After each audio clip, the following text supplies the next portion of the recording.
जय भोले की।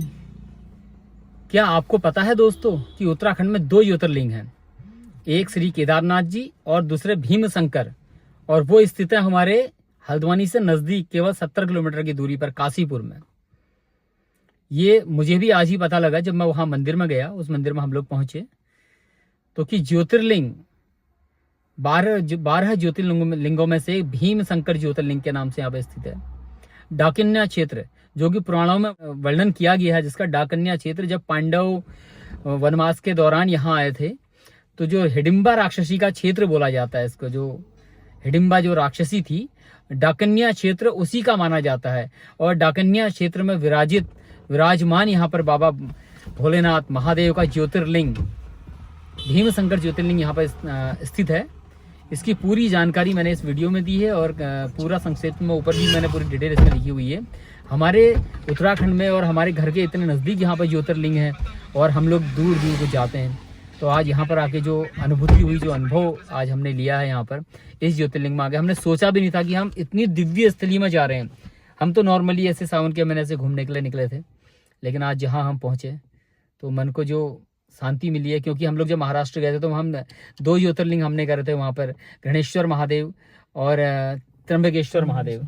तो जो वहाँ पे भीमा शंकर ज्योतिर्लिंग जो थे महाराष्ट्र में जो हैं, तो असल में 2 ज्योतिर्लिंग जो हैं, जो हमारे भीम शंकर ज्योतिर्लिंग हैं और भीमा शंकर ज्योतिर्लिंग, इनमें विद्वानों का आपस में मतभेद है कि यार यह असली ज्योतिर्लिंग है या वो असली ज्योतिर्लिंग है। लेकिन पुराणों के हिसाब से वहाँ भी ज्योतिर्लिंग, वो तो डाकिन्या नदी के किनारे स्थित है भीम शंकर ज्योतिर्लिंग, और यहाँ पर जो डाकिन्या स्थान है वहाँ पर स्थित है। पुराणों में भी इसका जिक्र किया गया है। और अगर अभी आप यूट्यूब में, गूगल में या यूट्यूब में सर्च मारेंगे कि उत्तराखंड के काशीपुर में डाकिन्या क्षेत्र में क्या ज्योतिर्लिंग है भीम शंकर ज्योतिर्लिंग, तो वो भी आपको पूरी इसकी सच्चाई बताएगा। महादेव के मुख्य पुजारी जी द्वारा यहाँ के इतिहास के बारे में थोड़ी सी हम जानकारी लेना चाह रहे हैं। तो अभी अभिषेक जी बैठे हैं हमारे साथ और गुरु जी बताएंगे हमें कि आखिर मंदिर का इतिहास क्या है और इतनी महिमा ऐसी क्या है कि हम लोग भी वहाँ से खींचे चले आए। मेरे एक मित्र आते हैं यहाँ, वो DIY में जॉब करते हैं, उनने मुझे बताया यहाँ के बारे में। तो मेरा उस दिन से ऐसा हो रहा था कि मैं कब पहुँची यहाँ, तो आज समय निकाल के मैं आया। गुरु जी, तो क्या इतिहास है इस मंदिर का, थोड़ा सा आप। ये जो मंदिर है ये 12 ज्योतिर्लिंगों में से एक माना जाता है। इसमें विद्वानों में मतभेद भी हैं। भीम शंकर नाम से जो है ये ज्योतिर्लिंग है। भीम शंकर नाम से एक क्षेत्र तो माना जाता है आपका कामरूप क्षेत्र, क्योंकि पुराना नाम असम का कामरूप था। तो असम में शिवलिंग तो नहीं मिला है, एक नदी में एक जो है सांकेतिक रूप से एक शिवलिंग रखा हुआ है, तो वहाँ पे भी माना जाता है भीम शंकर। दूसरा जो है ये नासिक में है, जो भीमा शंकर भीमा शंकर के नाम से, जो कि भीमा नदी के पास है।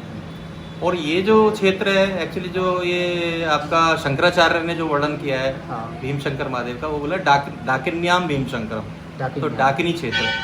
तो जो ये आपका सहारनपुर होते हुए नेपाल तक, ये जो हरिद्वार से लेके सहारनपुर होते हुए और आपका नेपाल तक ये वन ही वन चला गया, ये डाकिनी क्षेत्र कहलाता है। डाकिनी क्षेत्र। और यहाँ पर हिडिंबा राक्षसी का जो जिनकी जो है भीम से असुर जो थी, भीम से जिनका विवाह हुआ था, उनकी पत्नी, वो क्षेत्र माना जाता है। अच्छा, हिडिंबा का क्षेत्र माना जाता है। यहाँ पर आप जसपुर में जाएंगे तो हिडिंबा नाम से एक टेम्पल भी है। टेम्पल है, हाँ।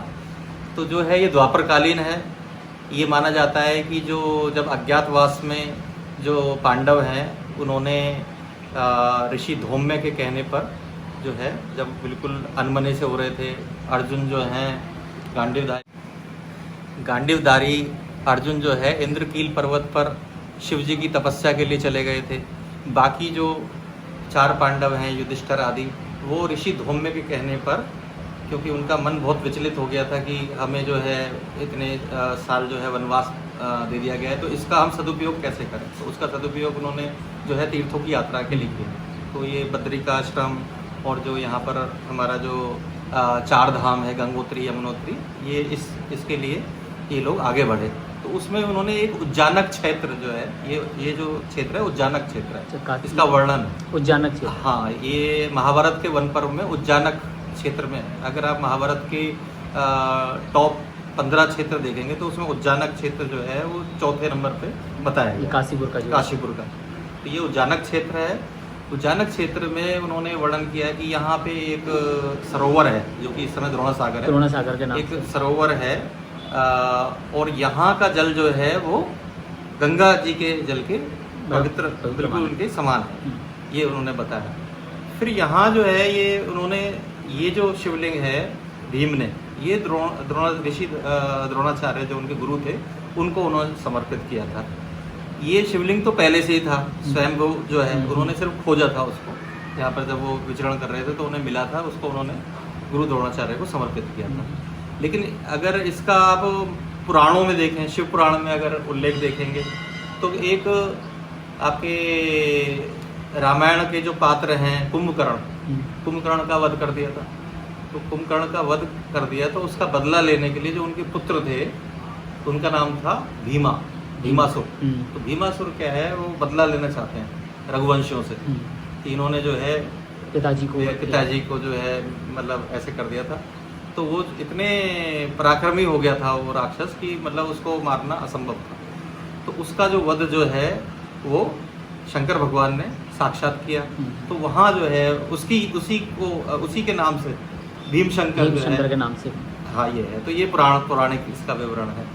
तो द्वापर से भी पहले का ये विवरण है और द्वापर कालीन ये मंदिर है। अभी मैंने एक चीज और सुनी थी, जो मित्र आता मैंने बताया था कि ये शिवलिंग जो है जी स्वयंभू, मतलब इसकी हाइट जो है लगभग 15-16 फीट। इसका जो है ये बताया जाता है कि जैसे ये आप जितना ऊपर चल के हैं वो हाँ, तो दिख ही रहा है कि दूसरा मंजिल है, ये उसके नीचे भी बताते हैं। दूसरे मंजिल में हम लोग हैं। इसका करीब बताते हैं, इसका कुछ था नहीं पता, लेकिन बताते हैं 40-45 फीट ये मतलब पहले का बताते हैं कम से कम, क्योंकि उसके नीचे भी रहा है, पृथ्वी के नीचे। हाँ उसके भी नीचे है। और साल में या कई सालों में एक बार एक नाग देवता यहाँ पर आते हैं जो इसमें लिपटते हैं करके, उसके बारे में वो ऐसा तो नहीं है। हाँ, पहले ऐसा कभी रहा होगा। अच्छा। ऐसे आते हैं, बड़े हैं यहाँ पे नाग, कोबरा वगैरह हैं। अब क्या है कि ये तो चिकना हो गया, फर्श अब नहीं है। अब नहीं, पहले आ जाते थे जब ये खुर्दरा क्षेत्र। तो नीचे का जो गर्भगृह है वहाँ पर अनुमति नहीं जाने की? नहीं, वहाँ अनुमति नहीं। पहले नीचे जाने का रास्ता था, लेकिन अभी नहीं। चलिए, बहुत बहुत धन्यवाद गुरु जी आपके। जी। तो काशीपुर कितनी दिव्य जगह है ये आज आपको शायद पता लगा होगा गुरु जी की जुबानी। हम भी काशीपुर को नॉर्मली एक शहर मानते थे, लेकिन आज जो आपने काशीपुर का जो महत्व हमें बताया है, ये बहुत बड़ी बात आज हमें मालूम लगी आपके द्वारा। इसके अतिरिक्त जो है एक गीता प्रेस में कल्याण नाम से पत्रिका छपती है, कल्याण नाम से। तो उसमें VH वढ़ेर करके हैं, उन्होंने रिसर्च किया था। उनकी उत्सुकता ये थी कि भाई हम जो है महाभारत कालीन जो ये अलग अलग क्षेत्र बताए गए हैं, उज्जानक बताया ये कहाँ होना चाहिए, या रामायण कालीन बताया कि भाई ये कौन सी क्षेत्र से हनुमान जी ने छलांग लगाई थी, तो किष्किंधा कहाँ है, ऐसे करके उन्होंने जो ये क्षेत्र थे उसका पूरा हाँ मतलब निकाला। तो उसमें उन्होंने ये बताया कि डाकनी क्षेत्र जो है वो उत्तर में है, ना कि उत्तर पूर्व में है, जो कि असम है। तो और ये कालिदास के भी उन्होंने भी जो अपने ग्रंथ लिखे उससे भी ये सिद्ध होता है कि डाकनी क्षेत्र जो है उत्तर की तरफ है। और उज्जानक के भीम शंकर नाम से एक शीर्षक से हमारे दादा स्वर्गीय श्री शिव शंकर नागर जी ने एक लेख भी लिखा था। तो उसमें उज्जानक के भीम शंकर, तो उसमें उन्होंने वन पर्व से यही जो एक तो उज्जानक का जो श्लोक है वो सब उसमें से लेते हुए उन्होंने इसको सिद्ध किया कि यही जो है डाकनी क्षेत्र है और भीम शंकर जो है महादेव ये है।